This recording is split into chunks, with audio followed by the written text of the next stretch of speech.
आज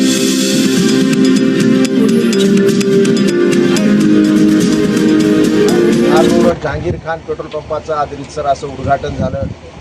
आमचे मित्र जांबाज यांनी हा पेट्रोल पंप टाकलेला या परिसरामध्ये अत्यंत गरज असलेला हा पंप आहे। तुम्ही पाहिला असेल धार रोड हा आता परभणीतील सगळ्यात मुख्य रस्ता झालेला आहे। त्याला जोडणारे जवळपास 50 खेडेगावं किंवा ग्रामीण भागातील हा मुख्य रस्ता असल्यामुळं तिथं नुसतं डिझेल आणि पेट्रोल नाही तर CNGची परमिशनसुद्धा त्यांनी आणलेली आहे आणि भविष्यामध्ये अशा प्रकारचे उद्योजक परभणीमध्ये निर्माण झाले पाहिजे। आपण पाहिलं असेल परभणीमध्ये एज्युकेशन क्षेत्र असेल, परभणीमध्ये नवीन कृषीवर आधारित प्रक्रिया उद्योग असतील, या परभणीमध्ये मोठ्या प्रमाणावर सुरू झाल्यामुळं जे पुण्या मुंबईला मुलं गेले होते, स्थलांतरित झाले होते, ते सुद्धा आता परभणीला प्राधान्य देत आहेत आणि परभणीमध्ये अशा प्रकारचे चांगले उद्योग सुरू झाले पाहिजे यासाठी आम्ही प्रोत्साहन देऊ। जांबाज हा आधीपासूनच आमच्यावर काम करणार आहे आणि अत्यंत होतकरू असा हा मुलगा आता पुढे जाऊन चांगला उद्योजक व्हावं हीच प्रार्थना करतो।